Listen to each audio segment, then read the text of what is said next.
Assalamu alaikum. Hope you're all doing well. So I'm here, Dr. Fawzia, on 15th of December for the monthly review of my garden. जैसा कि आप लोगों को पता है कि नवंबर दिसंबर में क्राइसेंथेमम यहाँ पर आते हैं और I have bought a few जो ये पिछली लाइन में नज़र आ रहे हैं जो अब सूख चुके हैं, और ये जो अगली लाइन में है सारे के सारे प्लस ये साइड में जो पिंक है और ये वाले भी जो पीछे हैं, they are all saved from past few years. Every year I lose a couple of varieties and I buy some new ones. तो ये चलता रहता है. दूसरा जनाब गार्डन के अंदर आप देखें तो अभी I was just cleaning up this boundary hedge जो छोटी सी हमने लगाई हुई है, इसलिए आपको गंद नज़र आ रहा है. बट जैसे मैंने आप लोगों को पहले भी दिखाया था, नवंबर से ये घास ख़राब होना शुरू हो गई थी. But otherwise all the rest of the plants, ये देखिए हमारा वेरीगेटेड बनाना है और ये पीछे जो लगा हुआ है ये रेड वेरीगेटेड या ब्लड लीफ बनाना भी इसको कहते हैं. ये सारे के सारे ठीक ही चल रहे हैं. थोड़े बहुत पत्ते सूखे हुए हैं, that I will have to remove. और ये जो है वर्जीनिया क्रीपर, ये थोड़ी रेड होकर और पत्ते गिरा भी चुकी है काफ़ी हद तक. जबकि यहाँ पर ये जो मेरे सिंगोनियम रखे थे और पोथोस और ये इसमें एक वॉन्डरिंग जू भी है, they are all pretty well. और नीचे जो ये मैंने सीमेंटेड क्यारियों के अंदर एलोकेशिया कोलोकेशिया लगाए वो भी ठीक चल रहे हैं अल्हम्दुलिल्लाह. So basically all the other plants are doing okay till now. End of December में कहीं जाके जो है वो ये ख़राब होना शुरू होती है. ये साल्विया है पेरिनियल, इसमें ये रेड और ये पिंक एंड ये जैसे मैंने आप लोगों को पहले भी बताया था कि it has an extended time for of flowering और ये अपने सीड्स गिराकर दोबारा भी उगता रहता है. फिर ये रोंडेलेशिया भी ज़्यादातर वक्त फ्लावरिंग पर रहता है साल में, बहुत कम वक्त ऐसा होता है. और ये फ्लश में फ्लावरिंग करता है. जैसे ये देखें, ये फ्लावर्स ख़त्म हो रहे हैं, ज़्यादातर ख़त्म हो चुके हैं और अब ये नई बर्ड्स आ रही हैं, ये वाली, ठीक है ना. तो ये जनाब दिसंबर के हालात हैं.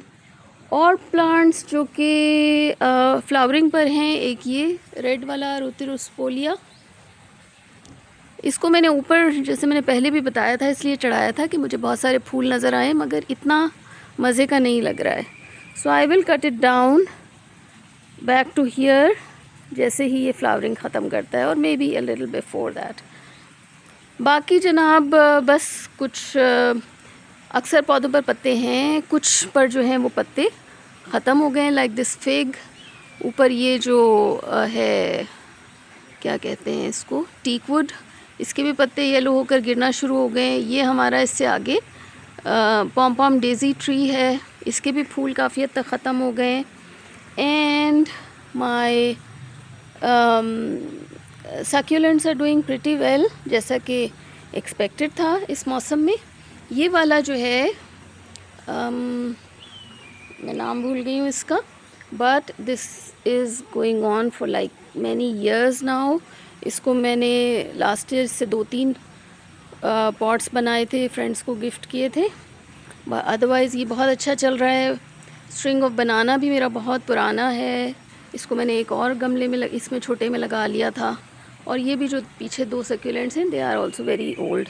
एक्चुअली अभी मैंने सक्यूलेंट्स की कोई शॉपिंग नहीं की है, so whatever you can see are old ones. ठीक है जनाब, ये देख लीजिए. इक्ज़ोरा के अभी तक फ्लावरिंग पूरी तरह से ख़त्म नहीं हुई है, ख़ास तौर पर दिस पिंक वन, ये बहुत पुराना पौधा हो गया है माशाल्लाह, और इसकी फ्लावरिंग भी काफ़ी एक्सटेंडेड टाइम के लिए होती है. जब बहुत एकदम चिल या फ्रॉस्ट आती है तो फिर इसके फूल गिरते हैं, अदरवाइज़ ये फ्लावरिंग पर अक्सर ही रहता है. अच्छा जनाब, ये मेरा स्टार फ्रूट का पौधा है जिसमें से मैंने काफ़ी सारा फ्रूट उतार दिया था क्योंकि इसका फ़र्स्ट फ्रूट है और अभी ये बहुत कमज़ोर, बहुत छोटा पौधा है. लेटर ऑन मेरा इरादा है इंशाल्लाह कि इसकी एक स्टेम छोड़कर कम से कम एक ये बारीक वाली स्टेम मैं रिमूव कर दूँगी. And I might will try to propagate, let's see. फिर यहाँ पर आएँ तो ये स्पाइडर सॉरी फ्लेम लिली का सीड तकरीबन तैयार होने को है। अब जाके इसके पत्ते थोड़े से येलो होने शुरू हुए हैं। ठीक है जनाब। तो बहुत और भी इसमें सीड पॉड्स हैं। और ये जो टेकोमा गरोचा, इसमें फ्लावरिंग ख़त्म होके ये सीड आए थे, ये वाले। ये एक शाख मैंने छोड़ दी है इसको फ्लेम लिली को सहारा देने के लिए, बट बाकी पूरा मैंने प्रून कर दिया है। और एक इसकी जो चंद शाखें हैं वो इसमें दबा दी हैं ताकि नया पौधा बने। ईंट मुझे इसलिए रखनी पड़ी कि ये बार बार मिट्टी से निकल रहा था। Another thing that started flowering is this beauty। ये है जी डेज़ी वाइन। बहुत खूबसूरत फूल होते हैं, हल्की सी खुशबू भी इसमें होती है। तो इसने अब फ्लावरिंग शुरू की है। बाकी कुछ बहुत ख़ास नहीं है। यहाँ पे अमरूद का दरख्त है which is full of fruit, जिसमें से काफ़ी में फ्रूट फ्लाई भी लग चुकी है। अच्छा, दिस थिंग, ये जनाब थम्बर्जिया ग्रैंडिफ्लोरा, ये फुल ब्लूम पर है इस वक्त। इसके मैंने पिछले साल की शाखें रिमूव नहीं की थी, जिसकी वजह से पत्ते बहुत ज़्यादा हैवी हो गए हैं। This year my plan is to remove all the foliage. नीचे से इसको मैं हार्ड प्रून कर दूँगी इंशाल्लाह, सो दैट नेक्स्ट ईयर, क्योंकि इसकी जो नई शाखें होती हैं ना उन्हीं पे फूल आता है। So you have to observe your plants habits, कि वो क्या किस तरह फूल देता है, किस मौसम में कैसा इसका बिहेवियर होता है, और उसके हिसाब से फिर आप उसको आइंदा के लिए हैंडल करें। ठीक है जनाब। एक इकलौता ये हमारा लिंजे वुड खिला हुआ है माशाल्लाह।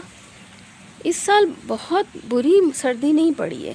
गुलाब आना शुरू हो गए थे, गिरना शुरू हो गए हैं, कुछ नई कलियां भी आ रही हैं। और यहाँ पर मैं आपको दिखाऊं कि फ़िश पॉन्ड में अभी फिर हम इसका पानी थोड़ा डाउन कर रहे हैं। पानी इसका हम चेंज करते रहते हैं। ये मैं आपको पीछे दिखाना चाह रही थी कि हमारी जो फ्रंट वाली बेसमेंट है उसको हमने ये प्लास्टिक से कवर कर दिया था to save the plants which are there inside this basement. ठीक है जी।